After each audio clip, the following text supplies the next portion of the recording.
بسم اللہ الرحمن الرحیم۔ آج کی یہ ویڈیو ان ماں اور بہنوں کے تعلق سے ہے جو ماں اور بہنیں دنیا سے رخصت ہو جاتی ہے۔ مسئلہ یہ ہے کہ اگر خواتین وفات پا جائے، خواتین انتقال کر جائے تو غسل کس طرح سے دیا جائے، غسل دینے کا سنت طریقہ کیا ہے؟ تو دیکھیے میری ماں اور بہنوں، غسل دینے سے قبل چند چیزوں کا آپ اہتمام کر لیں۔ نمبر 1، آپ جو ہے بیری کا پتا پانی میں ڈال کر اس پانی کو نیم گرم کر لیں۔ اگر نیم گرم پانی مہیا ہو جائے تو بڑی اچھی بات ہے، اور اگر نہ ہو تو سادہ پانی کا ہی استعمال کر لیں۔ نمبر 2، جس تخت پر میت کو غسل دینا ہے اس تخت کو 3 مرتبہ یا 5 مرتبہ یا 7 مرتبہ کسی بھی خوشبودار چیز سے دھونی دے دیں۔ دھونی دے لینے کے بعد میت کو اس تخت کے اوپر لٹائیں، اور لٹانے کا طریقہ وہی رہے گا جس طرح ہم مردے کو قبر میں لٹاتے ہیں۔ تخت پر لٹانے کے بعد گردن سے لے کر پاؤں تک ایک موٹا سا کپڑا ڈال دے تاکہ پانی ڈالتے ہوئے سطر نظر نہ آئے۔ کپڑے ڈالنے کے بعد جس طرح سہولت ہو، آسانی ہو، کپڑے کو کاٹ کر ہو یا جس طریقے سے آپ کو آسانی نظر آئے، اس کپڑے کو اندر کھینچ لیا جائے، نکال لیا جائے۔ کپڑے کو نکالنے کے بعد کرنا کیا ہے آپ کو؟ سب سے پہلے میت کو استنجا کرانا ہے۔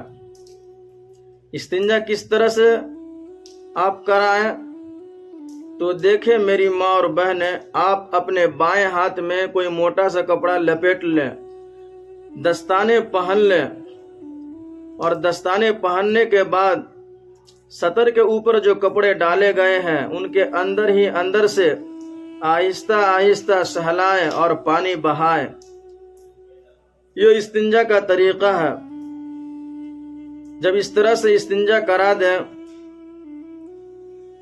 تو جو دوسرے نمبر پہ آپ کو کام کرنا ہے وہ کام یہ ہے کہ آپ میت کو وضو کرائیں، لیکن خیال یہ رہے کہ وضو کرانے میں نہ کلی کرانی ہے اور نہ ہی ناک میں پانی ڈالنا ہے، بلکہ وضو آپ اس طرح کرائیں۔ سب سے پہلے دونوں ہاتھ گھٹوں تک دھوئیں، پہلے دایاں پھر بایاں، اس کے بعد 3 چھوٹے کپڑے بنا لیں، اور کپڑے بنانے کے بعد انگلی کے اندر کپڑے کو لپیٹ لیں اور اس کپڑے کو پانی سے تر کر لیں۔ پانی سے تر کرنے کے بعد، پانی سے بھگونے کے بعد، اس کپڑے کو، جس کپڑے کو آپ نے تر کیا ہے، اس کپڑے کو منہ کے اندر، مسوڑھے پہ، ہونٹوں پہ پھیر دیں۔ اگر منہ کھلے رہ گئے ہوں تو منہ کے اندر بھی پھیر دیں۔ اس طرح سے 3 مرتبہ پھیریں۔ اسی طرح 3 کپڑے انگلی کے اندر لگا کر پانی سے تر کر کے بھگو کے ناک صاف کریں۔ ناک صاف کرنے کے بعد 3 مرتبہ چہرے کو دھوئے۔ 3 مرتبہ جب چہرہ دھو ڈالے تو پھر دونوں ہاتھ کہنیوں سمیت دھوئے 3 مرتبہ۔ پہلے 3 مرتبہ دایاں ہاتھ دھوئیں، پھر بایاں ہاتھ دھوئیں، پھر اس کے بعد سر کا مسح کریں، اور سر کا مسح کرنے کے بعد دونوں پاؤں ٹخنوں سمیت دھوئیں 3 مرتبہ۔ اس طرح سے وضو مکمل ہو گیا۔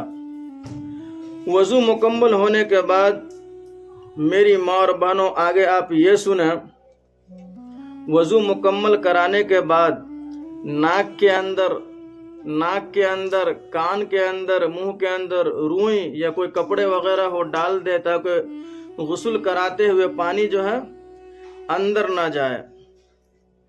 اس کے بعد میت عورت جو ہے ان کے سر کو خوب صابن سے مل کر دھو ڈالیں۔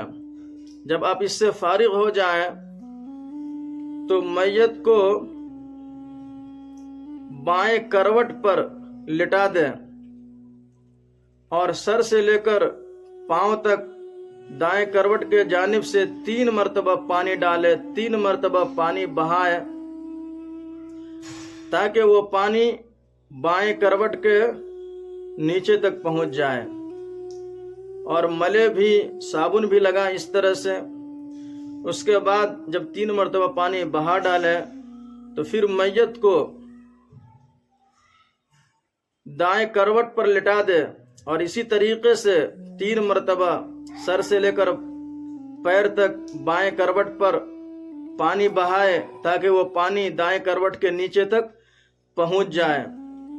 جب آپ اس عمل سے فارغ ہو جائیں تو میت کو چت لٹائیں اور بیٹھانے کے ذرا قریب کر دیں اور پیٹ کو آہستہ سے سہلائیں، ملے، تاکہ جو کچھ نجاست نکلنے کا ہو وہ نکل جائے، اور آپ پانی اس پر کیا کر دیں؟ پانی بہا دیں، پانی ڈال دیں۔ جب آپ اس کام سے فارغ ہو جائیں تو لاسٹ میں پھر بائیں کروٹ پر لٹا کر کافور ملا ہوا پانی 3 مرتبہ ڈال دیں۔ اس طرح سے جو ہے غسل کیا ہو گیا؟ غسل مکمل ہو گیا۔ اب غسل مکمل ہونے کے بعد کسی بھی صاف ستھرے کپڑے کو لے اور بدن کو خشک کر لیں، اور بدن کے اوپر، سطر کے اوپر جو غسل کے لیے کپڑے ڈالے تھے اس کپڑے کو نکالنے کے لیے کرنا یہ ہے کہ اس کے اوپر ایک اور کپڑے جو موٹے کپڑے ہیں اس کو ڈال دیں اور نیچے سے اس کپڑے کو کیا کریں؟ نکال دیں۔ تو یہ میت عورت کے لیے غسل کا مکمل طریقہ ہے۔ اس لیے جب اس طرح کا مسئلہ پیش آئے آپ کے گھر میں یا اڑوس پڑوس میں کسی خواتین کا انتقال ہو جائے تو غسل کا جو طریقہ ہے وہ مکمل یہی طریقہ ہے، اس طریقے کو اپنائیں، انشاءاللہ اسی میں کامیابی ہے، کامرانی ہے۔ اللہ سے دعا ہے اللہ خواتین کو صحیح طور پر مسائل سمجھ کر عمل کرنے کی توفیق نصیب فرمائے، آمین ثم آمین، وما توفیق الا باللہ۔